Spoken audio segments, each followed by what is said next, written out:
then a young man from the Muslim Student Association stood up. And he said to me, and this was his question, he said, Linda, I want to know, who were those people that lived in this country at the time of Japanese internment? Who were those people?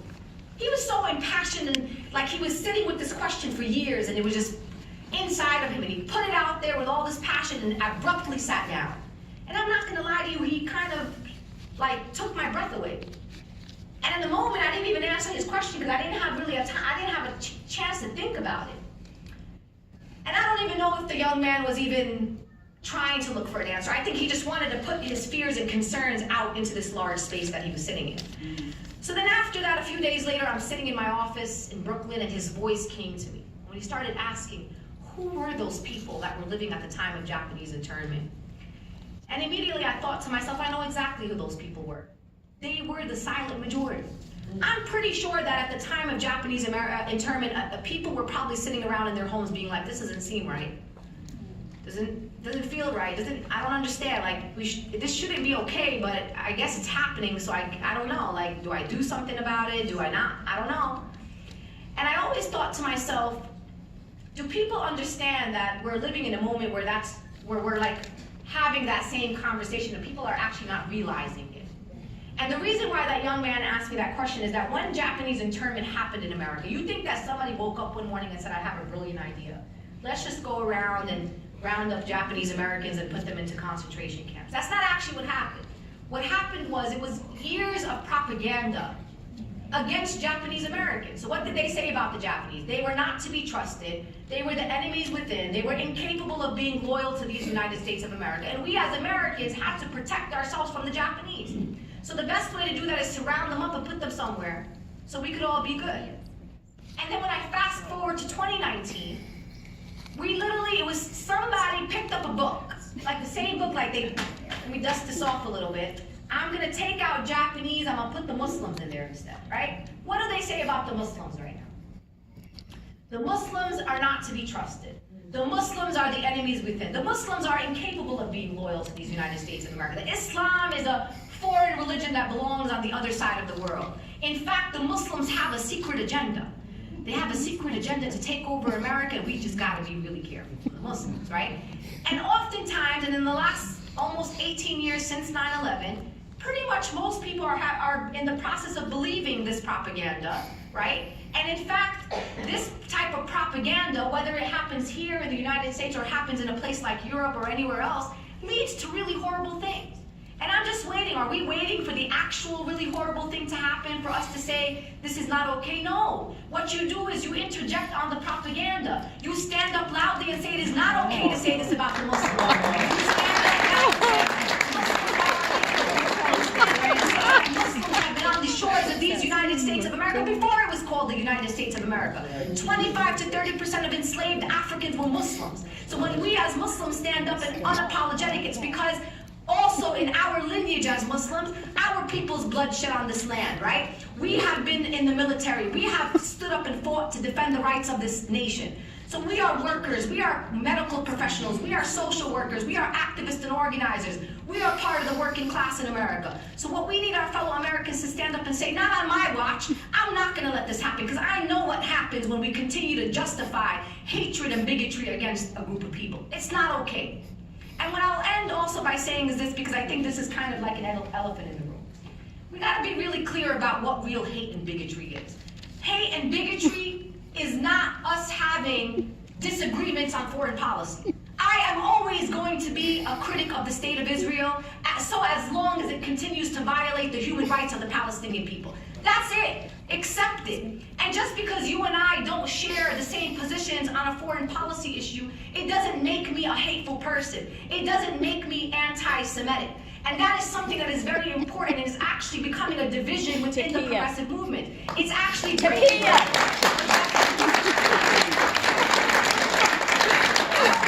As an American, guess who else I criticize? I criticize the U.S. government. I criticize the government of Saudi Arabia. I'll criticize any damn government in this world. Hamas. PLO. Oops. Don't go there. Actual civil discussion where we say, let's have a conversation about a foreign policy issue that we don't all agree on. And guess what happens? Magic. We leave the room saying, I don't agree. That's it. That's the worst that's going to happen, is we will not agree on an issue.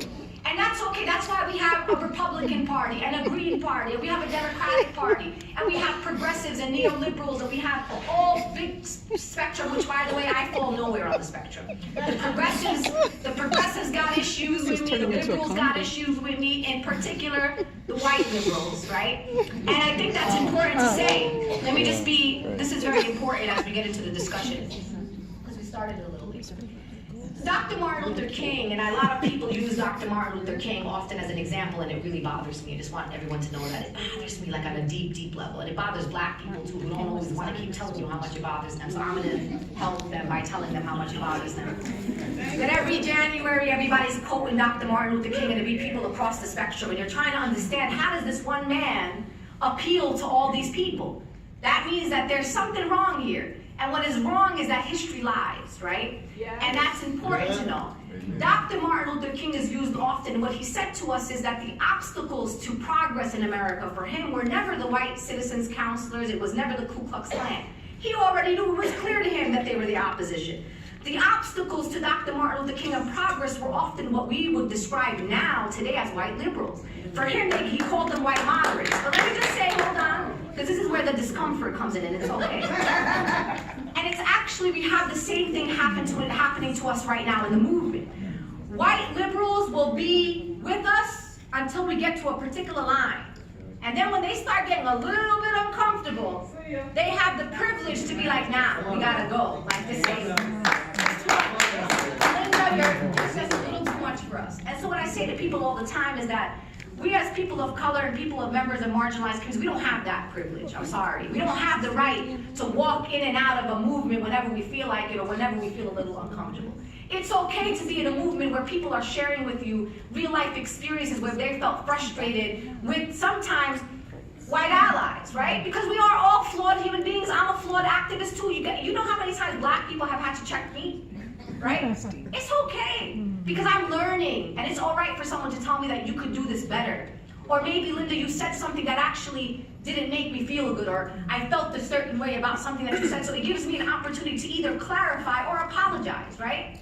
And I have no problem. It doesn't make you lesser of a person to apologize for something that hurt somebody else, even if that was not your intention. And the way we apologize is not by saying, I'm sorry that you felt offended. Put that other half out of the way. Just be sorry. And just say, I'm going to think about this next time. And this is important in order for us to have a courageous conversation, that when you are uncomfortable by something that somebody said, it ain't on the person that made you uncomfortable, it's on you. Sit with yourself and say, what is it about what this woman is saying that's making me feel uncomfortable? Why are my shoulders tensing up, right? Why don't I feel like I want to go back into the space? And the other thing that's important for our white allies is we want you in this movement. You have been helpful in this movement. You have been here to support us in the movement, and that is very important. But we also need you to go back into your communities, right? We need you to be prepared to be disinvited from Thanksgiving and from Christmas dinners and from family gatherings. We need you to be able to talk to your father or grandfather or uncle that is voting against your values and interests. You have to have that courageous conversation. Don't worry about the courageous conversation with me. Everybody just do your own people. If we all took care of the communities that we came from, we would be in a very different situation. And so I'm asking all of us to be courageous in every space that we're in. When you are in a conversation or you overhear someone saying something about the Muslims, something about the Jews, something about black people, you gotta be the first person saying, oh, excuse me. I don't actually appreciate what you're saying, and I'm trying to understand where that comes from. Like, where did you come up with that? Like, it's actually pretty offensive what you're saying about black people or what you're saying about Muslims. Do you know Muslims? Who do you have relationships with? What black people do you know? We have to be the interceptors of this type of hate and bigotry. And oftentimes we will let people that we love slide because we love them. It's not okay, right? It's okay to say to somebody that it is not right what you're saying, even if you love them. Guess what? If I was the person that you love, that makes me believe you love me more. Because you want me to be better. You didn't want to just let me go out into the world and just be some racist. Because sometimes the people that we love may be saying something they don't actually quite understand. It may be a stereotype that they learn. it may be a trope, right? Which is why I always appreciate my Jewish allies who are always explaining to us tropes that we may not in fact realize are tropes, right? But what I also invite people in the room, and particularly our Jewish allies, is while you are explaining tropes to us and making sure that we don't fall down the pathway of hurting Jews, that you also understand tropes that are often used against us that come out of the Jewish community, particularly the white Jewish community. Like, for example, when we talk about somebody like Ilhan Omar, which has become a sticking point for everybody, a black Muslim woman congresswoman, her ancestors' wildest dreams that in America, a refugee from Somalia could make it into an office like Congress, right? Someone whose English was not her first language. She came here at the age of 14, right? She didn't know nothing in Somalia about no anti-Semitism. This is something that she's learning along the way now that she's a legislator.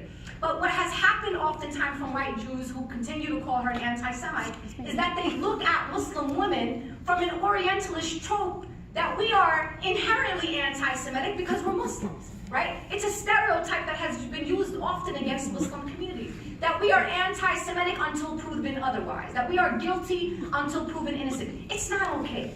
It's just not okay. So I am wholeheartedly committed to the fight against anti-black racism and anti-Semitism and Islamophobia and xenophobia and transphobia and homophobia and ableism and sexism and misogyny. And I'm asking you not to pick and choose what fights you are going to be a part of, that we are going to be part of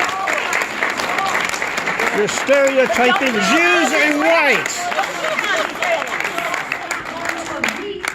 But one thing I will say, if you want to bring people to your cause, right? This is for everybody, even though they don't agree. If you have a cause that you care about, even though I don't care about it, right? The way to do it and the way to bring more people to your side is not by dehumanizing, criminalizing, or vilifying the opposition. If I'm making an argument, and this is in any movement, right? I've done this, I've debated people on college campuses across the country. And particularly on this issue of Israel-Palestine, which is this is like one of those courageous conversations that really needs to happen. And will come up in a lot of the movements here, and I know the school has had this, the Human Rights Commission has had to have this conversation, even though it doesn't directly impact them. On an issue of Israel-Palestine, I have a position, and the way that I've been able to move my position is by appealing to the morals and values of people. If you have a moral position on the state of Israel, and you have an opportunity to appeal to the morals or the values of the people based on your, let's do that. Let's have, right, a conversation that is appealing to the morals and values of people on two different positions. But in fact, that's not what's happening. What happens is I'm appealing to the morals and values of the people, which is why more people now in America are becoming more to the left on Palestine and more progressive on Palestine. They're starting to understand the similarities between oppression in America and around the world, including in Palestine. And all of a sudden, more young people on college campuses are supporting the boycott, divestment, sanction movement. And you're seeing a lot of more people of color going to Palestine to witness occupation with their own eyes, right? And now you're seeing presidential candidates who know, and they're not straight either, but the fact that they understand that in order to get progressive votes, they're going to have to be a little more nuanced on the issue of Israel-Palestine, is the progress that we're making by appealing to the morals and values of the people. Now, if your way to get more people to support the state of Israel and make it a bipartisan issue is by vilifying black people, by criminalizing people of color and Palestinians, by protesting free speech events, guess what? You're losing. And I'm just trying to help. I want to help people. Where are you getting this? What also happens is when you critique, and you can ask your questions in a little bit. When you're also in a democracy, let's just remember where we are, people. We live in a democracy. And when you want to have a conversation, right, or you think the speaker is problematic and you don't want their voice to go wide, guess what you do? You just be quiet. You let them say whatever it is. I could have probably had 20 people in this room. I don't know. Like, I don't know how. It could have been 30 people. Then we create drama around it. And guess what happens? More interested people are like, what's going on here? I'm really intrigued by this. And then people here told me they weren't planning on coming, but when they found out there was some drama, they all wanted to come. And the same thing happens to me at I was at UNC 43rd annual or the 40th anniversary of the Minority Health Conference. I don't know who was there. There were some people that were here that were there. Guess what? I don't know if you saw that. The auditorium packed, people standing in the back, and guess what else? They had an overflow room. There was no need for there to be an overflow. I could have talked to a nice group of people, had a little conversation, went home. I went from talking to potentially 150 people to about 600 people. So all I'm saying to the opposition is that what you're doing is not working. And in fact, is giving us the platforms to talk to more and more and more people who may not have knew who we were or who I was, and now we're gonna walk out of here and be like, you know what? I may not agree with that lady and everything, but you know what? She had some things for me to think about. She actually did say some things.